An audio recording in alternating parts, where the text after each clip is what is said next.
اور یہ صدیوں کا آپ سمجھ لیں ایک اختلاف ہے جسے میں نے ایک جملے میں جمع کر دیا کہ رسول اللہ صلی اللہ علیہ وآلہ وسلم کی مبارک زندگی میں صحابہ کرام کی جو عقیدت تھی اللہ کے محبوب کے ساتھ صلی اللہ علیہ وآلہ وسلم، وہ عقیدت آج اگر آپ نے کسی میں دیکھنی ہے تو وہ بریلوی مکتب کے لوگ ہیں. لیکن نبی علیہ السلام کی وفات کے بعد صحابہ کرام کی جو حضور کے ساتھ عقیدت تھی وہ آپ نے اگر دیکھنی ہے تو وہ اہل حدیث کے اندر ہے. جی بخاری مسلم میں حدیث ہے کہ نبی علیہ السلام کا مبارک پسینہ صحابہ کرام خوشبو کے طور پہ استعمال کرتے تھے. بالکل ٹھیک ہے سر، آج تو ہم پسینہ نہیں لے سکتے اور نہ اس پہ قیاس کر کے قبر رسول کی مٹی اکھاڑ سکتے. کیا صحابہ نے اکھاڑی؟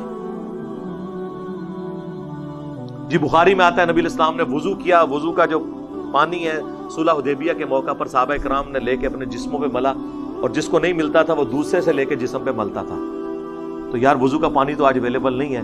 اگر آپ کہیں کہ اب ہم آپ کے بزرگوں کے پسینوں والے ٹیشو پیپر منہ میں ڈالنا شروع کر دیں، جس طرح وہ 2014 کے دھرنوں میں ڈاکٹر طیل قادری صاحب اپنا پسینہ پوچھ پوچھ کے مریدین میں بانٹ رہے تھے، اور الیاس قادری صاحب ٹی وی میں آپ دیکھ لیں کہ وہ ساری اور افطاری میں وہ جو بوٹیاں کھاتے تھے اس کی ہڈیاں مریدین میں تقسیم کرتے تھے. اب یہ تو ہم نہیں کر سکتے میرے بھائی.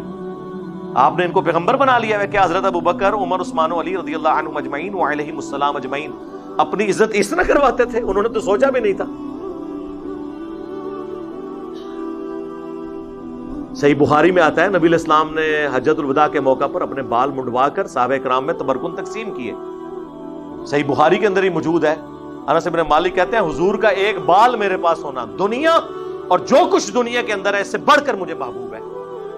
صحیح بخاری میں حدیث ہے ام سلمہ ہماری والدہ، بلکہ اپروپریٹ ورڈ ہے ہماری ماں ام المومنین، ان کے پاس حضور کے چند بال تھے جو ایک ڈبیا میں انہوں نے رکھے ہوئے تھے، اور اس محلے میں جب کوئی بیمار ہو جاتا وہ پانی برتن میں بھیجتا، وہ اس میں ڈبو کے ہلا کے دیتی تو اس مریض کو شفا ہو جاتی تھی. صحیح مسلم میں حدیث ہے نبی علیہ السلام کا کسروانی طیالسی کالا جبہ اسما بنت ابی بکر کے پاس تھا، اور وہ کہتی ہیں حضور پہنا کرتے تھے اور ہم اس کا دھون مریضوں کو شفا کے لیے دیتے ہیں. یہ حضور کے تبرکات تھے، اس میں تو کوئی شک نہیں ہے.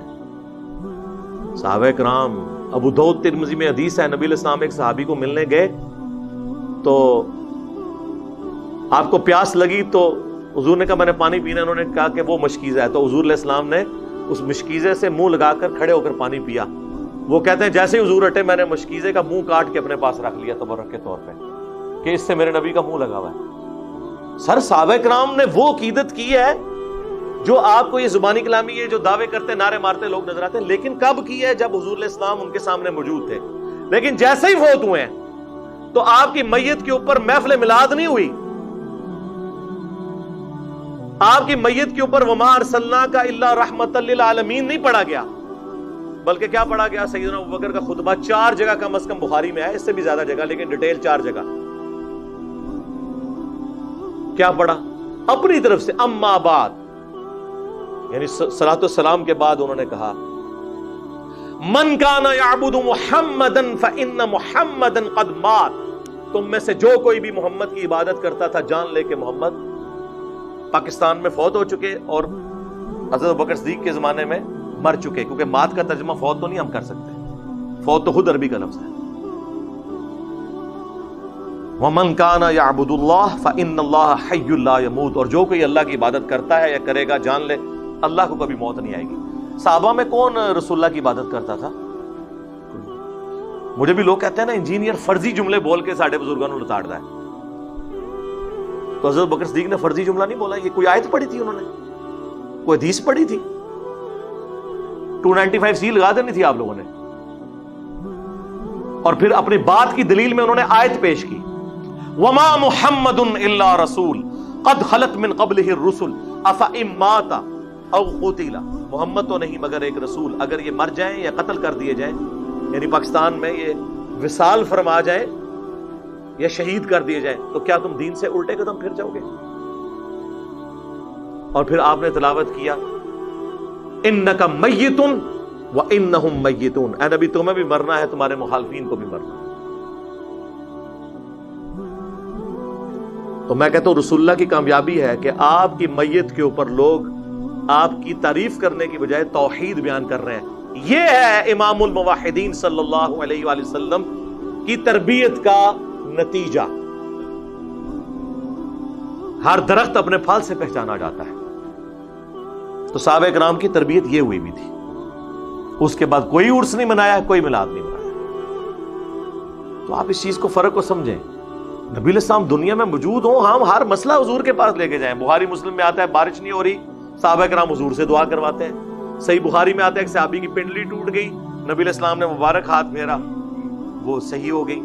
بخاری مسلم میں آتا ہے کہ نبی علیہ السلام صلح حدیبیہ کے موقع پر جب پانی نہیں تھا, آپ کو پیالہ جمع کر کے دیا گیا, آپ نے مبارک انگلیاں اس میں داخل کی, 1500 صحابہ نے وضو کیا, اپنے جانوروں کو پلا لیا, تب بھی بچ گیا. اور جابر بن عبداللہ کہتے ہیں ہم 1,00,000 بھی ہوتے نا, پانی اس سے بھی زیادہ تھا. حضور کا معجزہ ظاہر ہوا. تو آج اگر حضور موجود ہو ہم, اور یہ میرا اپنا عقیدہ نہیں ہے, یہ حضرت عمر کا عقیدہ ہے. 1010 نمبر حدیث صحیح بخاری میں, انا کننا نتوسل الیک بنبینا صلی اللہ علیہ وآلہ وسلم, اے اللہ پہلے ہم تیرے نبی کو تیری بارگاہ میں پیش کیا کرتے تھے توسل کے طور پر, اب ہم تیرے نبی کے چچا کو لے کے آئے ہیں, تو ان کی دعا کی برکت سے بارش نازل فرما, تو بارش نازل ہو جاتی. قبر رسول پہ تو نہیں گئے. حالانکہ صحیح مسلم میں موجود ہے کہ ایک دفعہ سفر کے دوران جب اس طریقے سے کھانے پینے کا مسئلہ بنا, تو سیدنا عمر نے حضور سے کہا یا رسول اللہ آپ کو ہم تھوڑا سا جمع کر دیتے ہیں, آپ اس پہ برکت کی دعا فرمائیں. تو بڑی مشکل سے آدھا پیالہ جمع ہوا, حضور نے اس پہ برکت اپنی مبارک ہاتھ ڈالا تو سب لوگوں کو کفایت کر گئے. تو حضرت عمر یہ بھول گئے تھے, قبر رسول پہ جاتے کہتے یا رسول اللہ اپنا ہاتھ باہر نکالیں. آپ نے 500 سال بعد تو شیخ احمد رفاعی کے لیے نکالنا ہی ہے. شیخ زکریا کاندلوی نے فضائل حج میں نقل کیا, اور فضائل سنت میں الیاس قادری صاحب نے. تو میرے تو گھوڑوں کے قدموں کی خاک کو وہ لوگ نہیں پہنچ سکتے, تو یا رسول اللہ آپ اپنا ہاتھ مبارک باہر نکالیں. نہ اس زمانے سے عقیدے یہ گلاں نہیں سن ہوندیاں, پرانیاں گلاں, پرانے عقیدے, پرانے بابے تے شاہی کوئی نہیں. حضرت عمر کے مقابلے میں, میرے مقابلے میں تو حضرت عمر کے لیے تو کوئی نہیں نکلی. تو مثالیں تو ہم نے وہاں سے ہی دینی. بھائی حضرت عمر کے لیے اگر ہاتھ نہیں نکلا تو بابے تے شاہی کوئی نہیں. جھوٹے واقعہ. تو نبی علیہ السلام کی مبارک زندگی میں آپ کے ساتھ جو معاملات تھے وہ وفات کے بعد اس طریقے سے نہیں ہو سکتے. ورنہ تو میں نے کئی دفعہ کہا ہے کہ آپ لوگ جھڑے بنو, اکد مولوی دی لت پنو, روزہ شریف پہ ہم اسے لے جاتے ہیں, ٹھیک کروائیں. اور یار جب سقیفہ بنی ساعدہ کا ایشو ہوا, بخاری مسلم میں آتا ہے نبی علیہ السلام کی وفات کے بعد 6 مہینے تک مولا علی نے سیدنا ابوبکر کی بیعت نہیں کی. اس دوران کسی کو یہ وہم بھی نہیں آیا کہ جا کے قبر رسول سے جا کے پوچھ لیتے ہیں کہ آپ کا خلیفہ کون ہے آپ کے بعد. اس زمانے میں عقیدے نہیں ہوتے تھے. اما عائشہ 47 ایئرز تک رہی ہیں حجرہ عائشہ میں, کبھی انہوں نے دعویٰ نہیں کیا کہ میری حضور سے ملاقات ہوئی ہے, میں نے آپ کو فزیکلی دیکھ لیا. حتیٰ کہ جب جمل کے لیے نکلی ہیں اس وقت نہیں حضور نے کوئی آواز دی کہ عائشہ نہ جاؤ.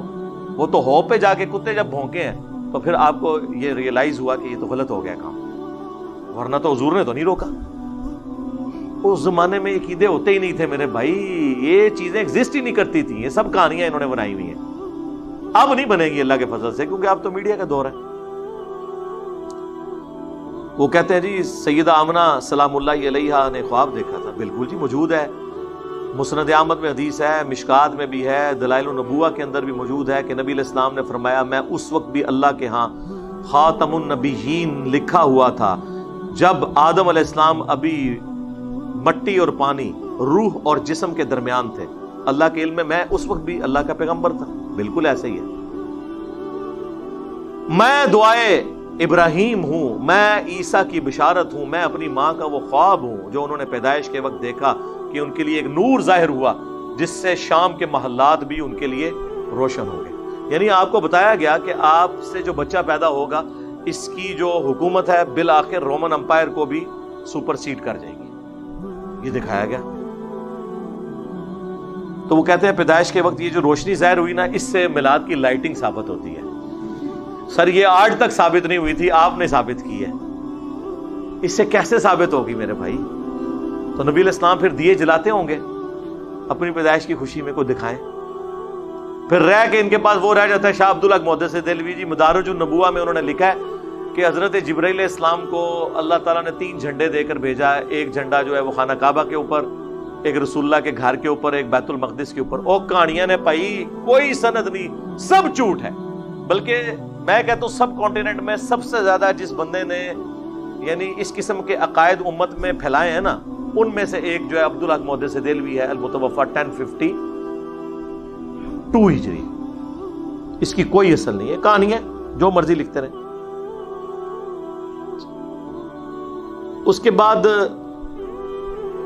جو سب سے زیادہ ایک سوال ہوتا ہے نا، وہ کہتے ہیں دیکھیں جی آپ دیکھیں 12 ربیع الاول کا دن ہے، 2 گھر ہیں.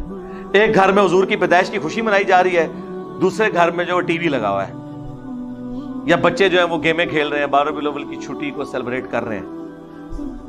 بتائیں کون عاشق رسول ہے دونوں میں سے؟